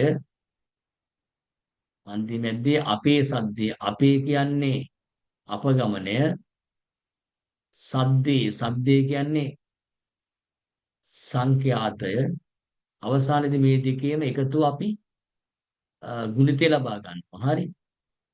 අන්න ඔය විදිහට වගුවක් අපි ඇඳ ගන්නවා. හරි. ඊට පස්සේ අපි වගුවට අදාළ දත්තයන් ටික හරියට ලබා දීම සිදු කරනවා. හරි. දැන් ඔන්න මේකේ පන්ති පාන්තර දීලා තිනවාට මුලින්ම ලබා දෙන්නේ 0.5 ඉඳලානේ. අපි ලියාගෙන යමුකෝ ඒක. මේ විතර පන්ති ප්‍රාන්තර. ලියන්න 0.5 තියෙනවා. ඊට පස්සේ තියෙනවා 6.11 6.11 තියෙනවා. පරිස්සමෙන් ලියන්න පොඩි වැරද්දක් නැතුව ගාන වර්ග 12.17 තියෙනවා. ඊට පස්සේ 18.23 තියෙනවා. ඊට පස්සේ 24.29 තියෙනවා. 30.35 තියෙනවා. දැන් මේවා ලේසි තමයි ළමයි නම මේවා හදලා පුරුදු වෙන්න. මොකද වර්ධන අවස්ථා තේරුම් ගන්න පුළුවන්. 36.41 තියෙනවා. පන්තියේ මැද්දේ අපේ සද්දේ. එහෙනම් මෙයා මධ්‍යගය. එහෙනම් අපි දාන්නේ x කියලා. මධ්‍යගය ලබා ගන්න පුළුවන් හොඳම ක්‍රමය මෙහෙමයි. ඔයා බලන්න මෙතන මේ හැම පන්ති පාන්තරයක් දෙස විමසින්න බලන්න. ඒ වෙනස 5යි. මුලින් 5යි, මෙගෙත් 5යි, මෙයත් 5යි. හැමෝගෙම 5 බැගින් තියෙන 5 ඉලක්කම අරගෙන ඒ 5 දෙකෙන් බෙදා ගන්නකො. ලේසින වැඩි 2.5 කියන. දැන් ඔයා බිඳුවට 2.5 එකතු කරනවා 2.5යි. මේ 6ට 2.5 ගත්තම ඒ ක්‍රමයේ පුතේ පුංචි ට්‍රික්ස් එකක් හොඳේ. නැත්තම් මේක එකතු කර කර යන්න වෙන්නේ. 12ට 2.5 ගත්තම 14.5 කියන එතෙන්ට 18ට 2.5 ගත්තම 20.5 වෙනවා. 24ට ගත්තම 26.5 වෙනවා. 30ට ගත්තම 2.5 32.5 වෙනවා. 36ට ගත්තම එයා 38.5 වෙනවා. සැකයක් නෑ. ඔක වැඩි හරිය. දැන් මේක මම උපකල්ප මධ්‍යන තෝරගන්න ඕන. මෙන්න මෙතන දාන අපගමනය. එයා තමයි D. හරිද? මේ පැත්ත ගන්නවා F. F කියන්නේ සංඛ්‍යාතය. F කියන එකේ මුලින්ම ලියන් යමුකෝ. 2 තියෙනවා. 3 තියෙනවා. 10 තියෙනවා. 8 තියෙනවා. 4 තියෙනවා. 2 තියෙනවා. 1 තියෙනවා. රයිට්. දැන් මෙතෙන්දී අපි ගන්න ඕනේ මාතපන්තියේ මැද්දේ මාතපන්ති 12 17 දික්. මෙන්න මෙයා. දැන් සමහර අය පිටේ වැරදි පන්තියක් අරන් තිබ්බ මැද්දගේ වශයෙන්. එහෙම ගන්න බෑ. දැන් මේකේ මාතපන්තිය කියලා කිව්වනේ. දැන් මේ මාතපන්තිය කියන එකේට අදාළ මැද්දේ පොඩ්ඩක් මාක් කරගමු. මෙයා තමයි A කියන්නේ. දැන් මෙතන දාගන්නවා බිංදුව. දැන් ඔයා මෙතන සමහර අයට ඍණ දන ප්‍රශ්නයක් තියෙනව නේද? මෙහෙම කරන්න. 8යි 5න් 14යි 5 අඩු කරන්න ඕනේ. අනිවාර්යෙන් 6යි. එයා පොඩි එකකින් ලොකු එක අඩු කරන නිසා ඍණ 6 වෙනවා. ඍණ 6 නම් ඊට පස්සේ 6ේ ගුණාකාර ලියන්න. ඍණ 6 ඍණ 12. දැන් මෙතන බය වෙන්නේ 6. 6 12. මුලින් මෙන්න 6 නම් 6 හොඳට බලන්න ඒක මුල් එක ගත්තම ලේසි. 6 දැන් එනවා 12. ඊට පස්සේ අනිවාර්යෙන් ඉන්නේ 12යි 18යි. 6 18යි 24යි. මේ ඉන්නේ 6 ගුණාකාර වලින් යන්නේ. දැන් ඊට පස්සේ වාට පුළුවන් මේ වගුව අවසානයක් කරගන්න මෙතන තියෙනවා අපිට පුළුවන් වෙන මෙතන එකතු හොයාගන්න සමහර විට පුතේ එකතු උඩින් ලබා දෙනවා. දැන් මේ ගාන දීලා නැහැනේ. එහෙනම් මේක එකතු කරන්න වෙනවා. දැන් මේක උත්තරේ ගම එකතු කරලා 2යි 3යි 5යි 5යි 10යි 15යි 15යි 23යි 4යි 27යි 28යි 29යි 30යි. උත්තරේ එතනට ආව 30. දැන් මෙයා තමයි සිග්මා FD කියන්නේ. හොඳේ. මේක සිග්මා FD තීරුව මෙයා සිග්මා F. දැන් මම මෙතන හොයාගෙන පුතේ මේ දෙක ಗುಣ කර ගන්නවා FD. දෙවරක් 12 වැඩි කරාම ඍණ 24යි.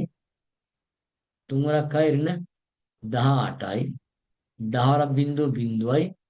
මේ දෙක එකතුව 12 එකක් ඉතිරි 3යි 4යි. එතන ගොඩක් අය මේ ලකුණ දාන්නේ නැහැ. මේ 8වරක් 6 48යි. 4වරක් 12 48යි. දෙවරක් 18 36යි. එක්වරක් 24 24යි. දැන් මේ ටික එකතුව ගන්නවා. හරි 8යි 16යි 20යි 20යින් 6 දෙකක් ඉතිරි 4 4 8යි 10යි 15යි 156ක්. දැන් මේ 156න් ඕන තැන හදන්න මේ වැඩේ කමන්නේ කොහේ ලිව්වත් ඔගේ පිටේ ගියේ ප්‍රශ්නයක් නැහැ. 42ක් අඩු කර ගන්න ඕන. 6න් 2ක් 4යි 5න් 4ක් 1යි 114ක් ආව මෙතෙන්. 114 ගොඩක් අයට වර්ධිනේ මේ තැන්නේ පුතේ. මේවා ප්‍රවේශමෙන් හදාගත්තොත් ලකුණු 10 සුවර්ණ තමයි. ඉතින් මේවා ගණන් එකක්ද ගන්න නෙමෙයි. විභාග කලින් ගණන් 10ක්වත් තනියම හදලා කාලී මැනගන්න උත්සාහ කරන්න. නිවැරදිව හදීමක් එකෙන් පුරුදු වෙන්න පුළුවන්. ඊළඟට අපිට තියෙන්නේ ප්‍රශ්නය ඊළඟ එක මේකේ මධ්‍යන්නේ හොයන්න. මධ්‍යනේ සූත්‍රයේ ගොඩක් අයට අමතකයි. මධ්‍යනේ කියන්නේ පුතේ මේ ගානේ තියෙනවා උපකල්පිත මධ්‍යන්නයක්. සැබෑ මධ්‍යන්නට පෙර අපි විසින් හිතාගත්ත මධ්‍යන්නයක් උපකල්පිත මධ්‍යන්නේ. එයා එන්නේ 14.5. ඒ වගේම අපගමනන මධ්‍යන්නේ ගන්න ඕනේ. එයා ගන්න මෙතන 114ක් තියෙනවා. ඒ අපගමනයන්ගේ එකතුව සංඛ්‍යාතයන්ගෙන් බෙදුවම අපගමනන මධ්‍යන්න. මේ තියෙන්නේ අපගමන මධ්‍යන්න. මේ තියෙන්නේ උපකල්පිත මධ්‍යන්න. මේ උපකල්පිත මධ්‍යන්නයට අපගමන මධ්‍යන්නේ එකතු වෙන පස්සේ තමයි සැබෑ මධ්‍යන්නේ වාට ලැබුණේ. සැබෑ මධ්‍යන්නේ ගන්න ඒකේ. මේකට සූත්‍රයක් වශයෙන් අපි එකක් තියෙන මේ උපකල්පිත කියන්නේ ඒනේ. ඒ එකතු කිරීම මෙතන සිග්මා FD බෙදීම සිග්මා F කියා සූත්‍රයකුත් භාවිත කරනවා. ඉතින් මේක අල්ලීසි. දැන් මෙතන අපි ඊට පස්සේ කරන්නේ මේකයි මේක එකතු කරලා ගන්න නැහැ පුතේ 114 30න් බෙදා ගන්නවා. 114 30න් බෙදා ගමුකෝ හරියට. එතන මේක ලැබෙනවා 30 අපිට දෙනවා 3ක් ගත්තොත් 90යි. තව ඉතිරි අපිට 90යි නම් තව 1 30 බෙදන්නේ තව 8ක් එනවා. 3 නැත්නම් 8යි. උත්තරේ එනවා. 1 3 5යි 8යි 13 එකක් ඉතිරි 15යි 3යි 18යි 18.3යි. අපෙන් අහලා තියෙන්නේ මොන වගේ උත්තරයක්ද? ආසන්න පූර්ණ සංඛ්‍යාවට. එහෙම අහන්නේ නැත්නම් පූර්ණ සංඛ්‍යාවක් දාන්න එපා හොඳේ. ආසන්න පූර්ණ සංඛ්‍යාව 18යි. ඒ 18 කියලා අපි හෙව්වේ මොකද්ද? දැන් බලන්න ඕනේ නේද? ඒ හෙව්වේ අපි දිනකදී විකුණන මධ්‍යන්නේ විතරන්න. ඒක ඊළඟ ප්‍රශ්නේ ගොඩක් වැදගත්. ඒකම බැලුවේ මොකද්ද මේ 18 කියන්නේ කියලා බැලුවේ ඒකයි. දැන් ඊට පස්සේ අහනවා 3 බිත්තරයකින් රුපියල් 12ක ලාභයක් ලැබේ නම් ඉදිරි මාස 3කදී වෙනදා ලබා ගැනීමට බලාපොරොත්තු විය හැකි ලාභය සොයන්න. බිත්තරයකින් රුපියල් 12ක ලාභයක් ලැබෙනවා. හරි. මෙයා ගන්න යන්නේ ඉදිරි මාස 3ක්. මාස 3ක්. බිත්තරයකින් රුපියල් 12ක ලාභයක් ලැබෙනවා මාස 3ක් යන. එතකොට පුතේ බලමුකෝ. බිත්තරයකින් රුපියල් 12ක ලාභයක්. දැන් අපිට බිත්තරයක් වික්කොත් රුපියල් 12ක ලාභයක් ලැබෙනවා. දවසට බිත්තර 18ක් තියෙනවා. ඔය 18ක් විකුණනවා. දවස් 30ක් විකුණ ගන්න. මේක අපි ಗುಣ කරමු. උත්තරේ එනවා ಗುಣ කරගන්න මේක 12 වැඩි කිරීම 0.24යි 2ක් ඉතිරි 540යි. හරි 12 බිංදුවයි 12 4 48යි 4ක් ඉතිරි 60යි 4යි 64යි රුපියල් 6480ක් වගේ ආවා. හරිනේ. අපෙන් අහන්නේ මොකක්ද ඒක තව පොඩ්ඩක් බලමු. එහෙනම් ඉදිරි මාස 3කදී අපි ගත්තේ. මාස 3ක් ගත්තේ නෑ නේද? මාස 3 නම් මේක ආයෙත් 3න් වැඩි වෙන්න ඕන. මොකද මේ මාසයේ දවස් 30යි කියන්නේ. දැන් මේක නැවතත් අපි 3න් වැඩි කර ගන්න ඕන. 6480 ඒවා 3 දැක මං ගානේ ආපස්සට ගියේ ඇති. අහන්නේ මොකක්ද කියන එක මට අමතක වුණා. ඒ නිසා මම නැවතත් ගන්න උත්තර කියලා බැලුවා. 12 එකයි 12 දෙකයි නේ 16 එකක් විතරනේ. උත්තරේ 10640ක් එයාට මාස 3කදී 10440 නේ පුතේ 440ක් බිංදුවේ විතර දෙයක් විදිහට තමයි රයිට් 1000. ඔක තමයි උත්තරේ වශයෙන් ලැබෙන්න ඕන. හරිද? ඒතර ඒකත් අමාරු නෑ. හතරහන මුල් දින 15 තුල උපරිම බිත්තර සංඛ්‍යාවක් අලෙවි වූයේ නම් එම ප්‍රමාණය 200ට වඩා වැඩි බව පෙන්වන. මුල් දින 15. මුල් දින 15 කියන්නේ හරි. ඒ කියන්නේ මෙතන බලමු මෙන්න මේකේ. මේ දින 2යි 3යි 10යි 2යි 3යි 5යි 10යි මේක තමයි මුල් දින 15. ඒ මුල් දින 15 දී අලෙවි කළ උපරිම බිත්තර සංඛ්‍යාව. නෑ මුල් දින 15 දී උපරිම බිත්තර සංඛ්‍යාවක් අලෙවි වූයේ නම් එම ප්‍රමාණය 200ට වඩා වැඩි බව පෙන්වන. ඒක පුතේ මෙහෙම ගමු. ඔන්න මුලින්ම තියෙන්නේ පළමු දවසේදී ගන්න පුළුවන් වෙන්නේ බිත්තර උපරිම වශයෙන් 5යි. මාට අංක මතක නැහැ. උපරිම වශයෙන් 5යි.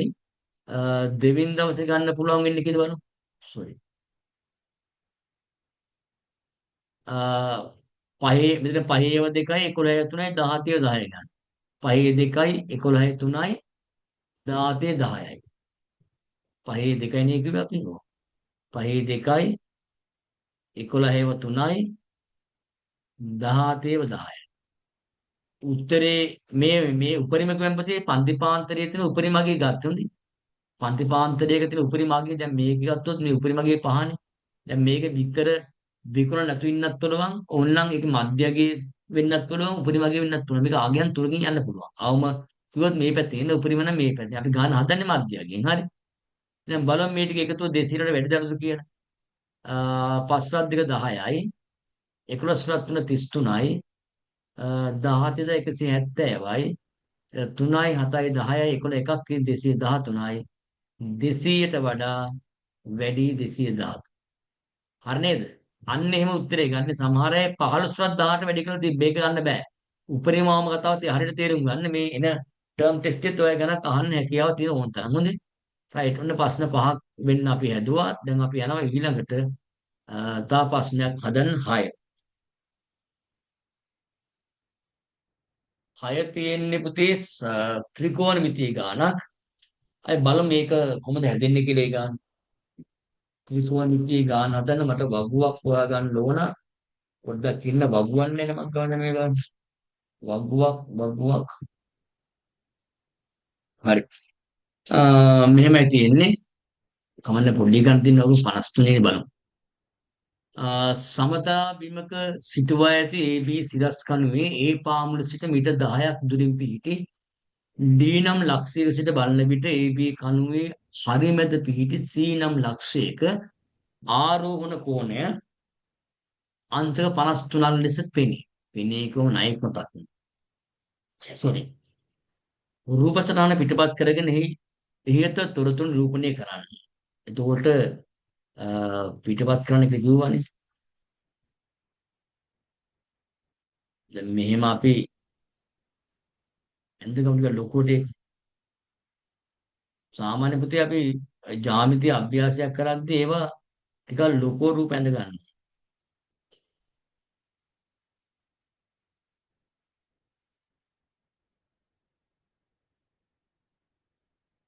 රයිට්.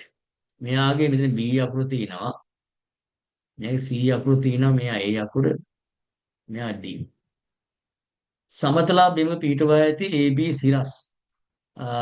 කණුවේ A පාමුල සිට මීටර් 10ක් දුරින් පිහිටි D.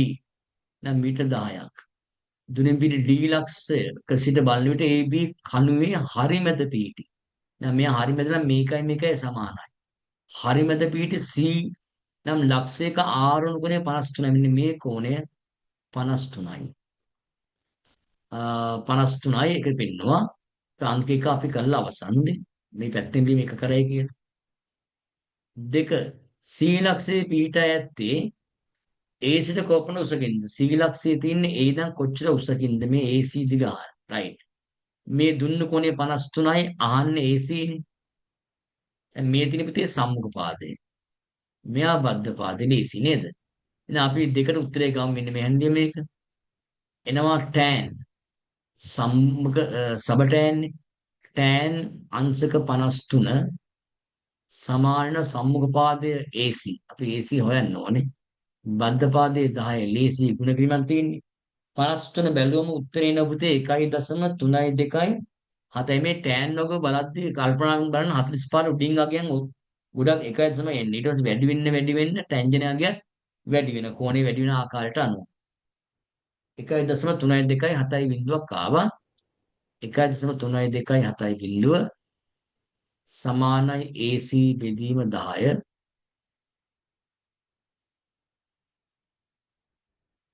පෑන් ස්ට්‍රක් වුණා. එතකොට AC බෙදීම 10 ආවෙ තෙන්ට sorry. දැන් AC සමාන වෙනවා 1.32යි 7යි බිඳුව 10න් වැඩි කරාම AC සමානයි 13.27 කියා ලැබෙනවා උස මීටර වලින්. ඊට පස්සේ අහලා තියෙනවා ප්‍රශ්නේ AB සරලරේඛාව මත පිහිටි ඊනම් ලක්ෂයක්. AB සරලරේඛාව මත නෑ AD sorry AD සරලරේඛාව මත පිහිටි ඊනම් ලක්ෂයක්. අපි දාමු මේ හරිය E කියලා ලක්ෂයක්. ඊනම් ලක්ෂයකට B මුදුනේ සිට මීටර් 30ක් කම්බියක් ගැටගසා ඇත. මේ B මුදුනේ ඉඳලා මෙන්න මෙහෙම කම්බියක් ගැට ගහලා.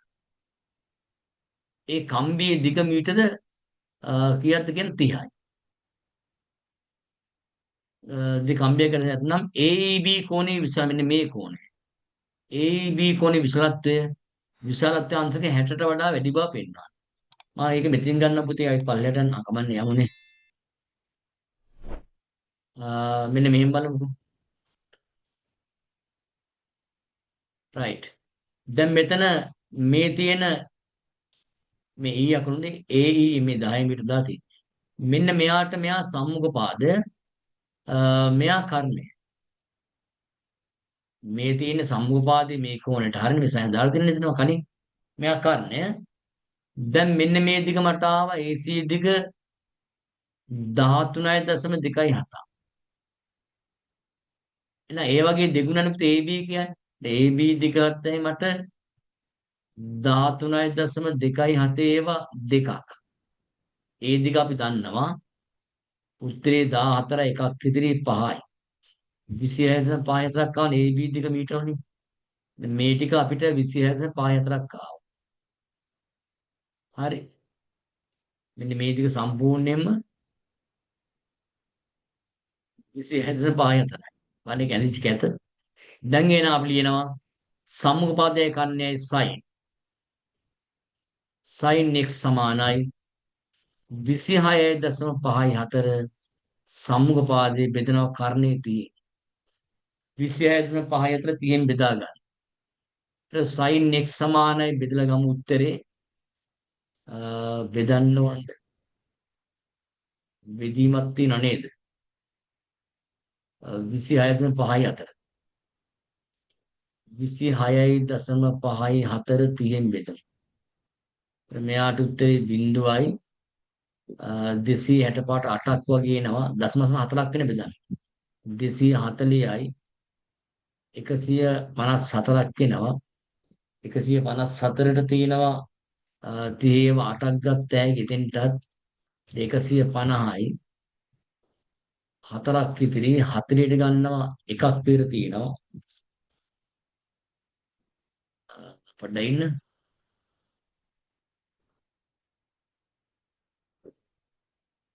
එතකොට මෙතෙන්ට එනවා 154ක් නෑ 254ක් නේද? එහෙනම් 254ක් ආපු නිසා උත්තරේ මෙතෙන්ට එන්න ඕනේ. 8ක් ආව 240. 240 වෙච්ච මෙයා 100ක් වෙනවා. 140ක් වෙනවා නේ.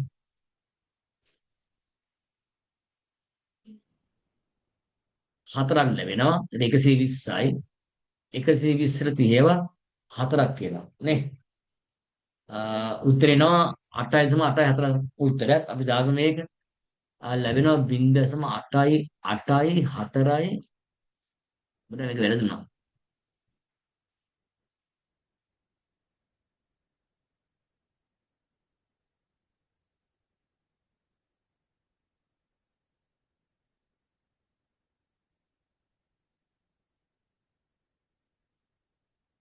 මේ 8.8ක් වගේනේ නේ. උත්තරේ ඉන්නේ 8.8 4.6ක් වගේ. දැන් මේක වගුවේ ඉන්න තැන බලාගන්න. මේක වගුවේ ඉන්නේ කොයිද බලන්න. එයා තමයි උත්තරේ වෙන්නේ. ඒක අනිවාර්යෙන් 60ට වඩා වැඩි අගයක් වෙන්න ඕන. සයින් වගුවක් දැන් මං ගානේ ආවට පෙන්නන්න. සයින් වගුවක් නැත්නම් මේක උත්තරේ අනිවාර්යෙන් පුතේ x සමානයි ලැබෙන්න ඕන. මේක ඇත්තේ 62. කලා දාගන්න පුළුවන් 12ක්. එන්නේ 60ට වඩා එයා විශාලයි. රයිට්. ඔන්න දැන් මම ප්‍රශ්න පත්‍ර අංක 2 සාකච්ඡා කරා. දෙන්නෙක් ඉන්නේ හරි. දැන් අපිට තියෙන ඊට පස්සේ මේ ප්‍රශ්න අංක 7 8 9 10 කරන්න. ඒකේ තියෙන ගණන් ටික පොඩ්ඩක් බලමු.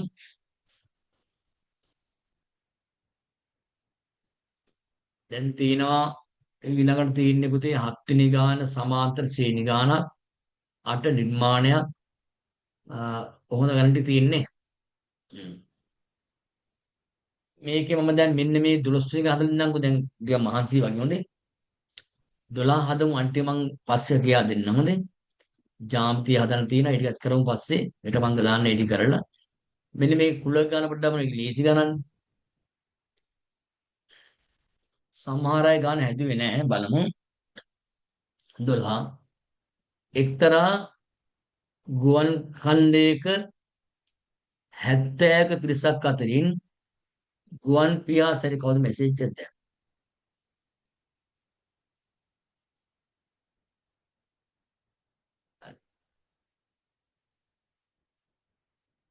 එක්තරා ගුවන් ඛණ්ඩයක 70ක පිරිසක් අතරින් ගුවන් පියාසරි ක්‍රියාත්මක කරන්නන් 55ක්ද කාර්යාලයේ සේවය කරන්නන් 25ක්ද සිටින අතර පැරසුට් ක්‍රියාත්මක කරන්නන් සියලු දෙනාම ගුවන් පියාසරි කරනවා. හරි.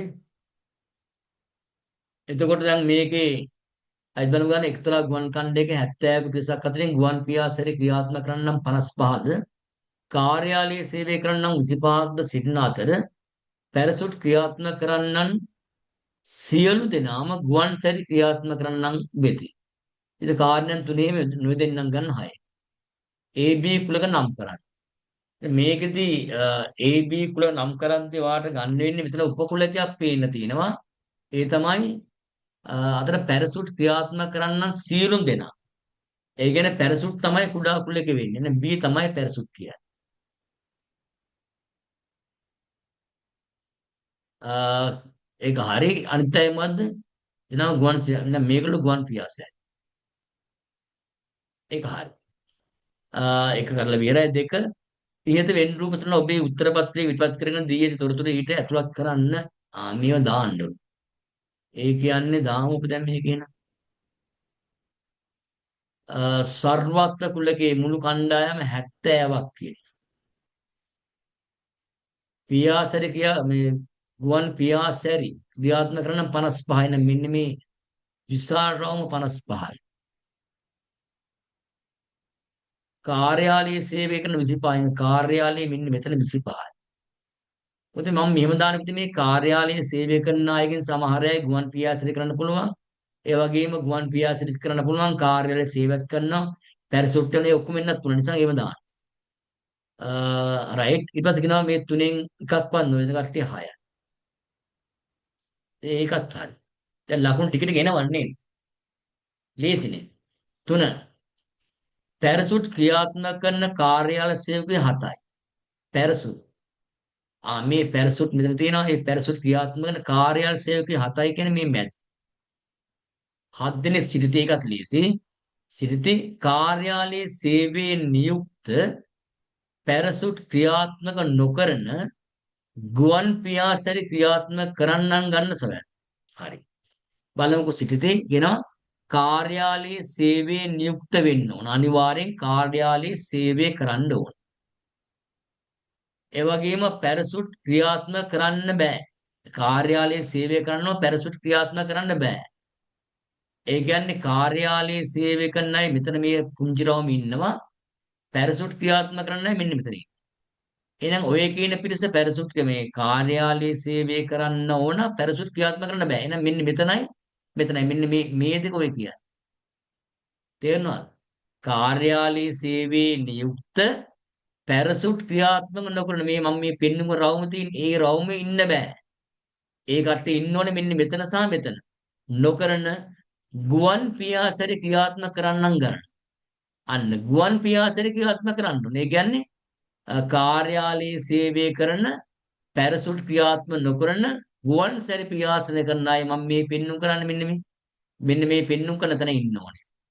ඔන්න පාරක් දාන්න එතෙන්ට ඒ පෙන්නුම් කරන ස්ථානේ තමයි ඒ පිරිස ඉන්න ඕනේ. දැන් මෙයත් නෙමෙයි මෙයා මෙන්න මේක. හරිනේ? ඒ කට්ටිය අපිට හොයන්න කියලා කියන්නේ බලමු මෙන්න මේ ටික හොයන්න කොහොමද කියලා. මම පස්සේ මේ මගන්න මෙන්න මේ ටික තමයි ඔය කියන්නේ. බලන්නකෝ. ඒකනේ කාර්යාලයේ සේවය කරන පැරසුට් ක්‍රියාත්මක නොකරන ගුවන් සැර පියාසන කට්ටිය ඔන්න ඔතන ඉන්නේ. දැන් හොයන්නේ කොහොමද? ඔන්න බලන්න මම කරන්න හැටි හොඳේ. මේ රවුම ඉන්න ඔක්කොම මේ රවුම ලොකු රවුම ගුවන් පියාසෙදි ඒ 55 ඉන්න මේ මම පාඩවල කෑල්ලක් ඇතුළුව මේ 7 සහ මෙන්න මෙතන ඉන්න ඔක්කොම අය 55යි. මෙන්න 55. ඒ ඔක්කොම 55යි එළිය තව 6ක් ඉන්නවා. ඔන්න ඒ 6. දැන් ඔක්කොම 61ක් ඇවි. 61ක් ඇවිල්ලා. ඒ කියන්නේ පුතේ මේ ගුවන් පියාසරි කරන කොටසයි මේ 6යි අයින් වුණාම ඉතිරි කට්ටිය ඉන්න ඕනේ මෙන්න මෙතන. 70න් අඩු කරගන්නවා 61. අඩු කරාම කීයද? 70න් 61ක් අඩු කරාම 9යි. එහෙනම් ඒ 9 ඉන්නේ කොතනද? මෙන්න මෙතෙන්ට. තේරුණානේ? මේ 55යි මේ 6යි අතහැරියම 9 මෙතෙන්ට ඉන්නේ. දැන් අපෙන් අහන කොටස තාම ආවේ නැහැ. ඔයා දන්නවා මේ ඔක්කොම කාර්යාලීය සේවකයන් 25ක් කියලා. 25න් මෙතන කාර්යාලයේ පමණක් සේවය කරන 9 දෙනෙක් ඉන්නවා. ඒ වගේම කාර්යාලයේ සේවය කරන පැරසුට් යවන ගුවන් පියාසරි කරන අය 7 දෙනෙක් ඉන්නවා. මේ සියල්ල අයින් කරමු. 25න් අඩු කරා 17ක් 16ක් 9.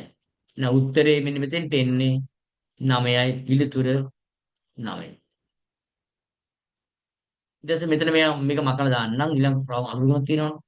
දැන් අපිට කියන ඊළඟට ගුවන් පියාසරි පමණක් ක්‍රියාත්මක කරන නම් දැකින් අඳුරගන්න. මෙන්න මේ ටික අඳුරු කරන්න.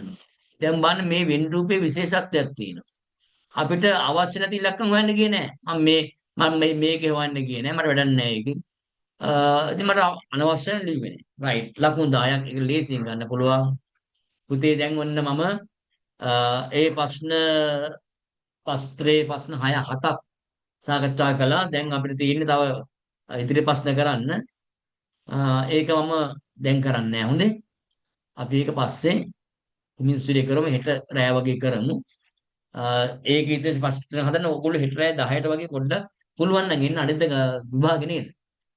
පුළුවන් නම් ඇවිල්ලා ඉන්න බැරි නම් විභාගයට පාඩම් කරන්න අපි ඒක දාන්නම් අනිවාර්යෙන් හැමදෙනාම මේ පේපර් එක මේ කතා කරන ප්‍රශ්න ටික බලන්න පුළුවන් අය හෙට ඇවිල්ලා ප්‍රශ්න පත්‍රයට ඔයාලා උත්තර ලියුවකට මේ පෙරස අරගෙන. හරි එහෙනම් ඔය දෙන්න ගොඩක් වෙලා හිටියා හොඳයි. එහෙනම් අපිට මම නවතිනවා. ආයිබෝවන්.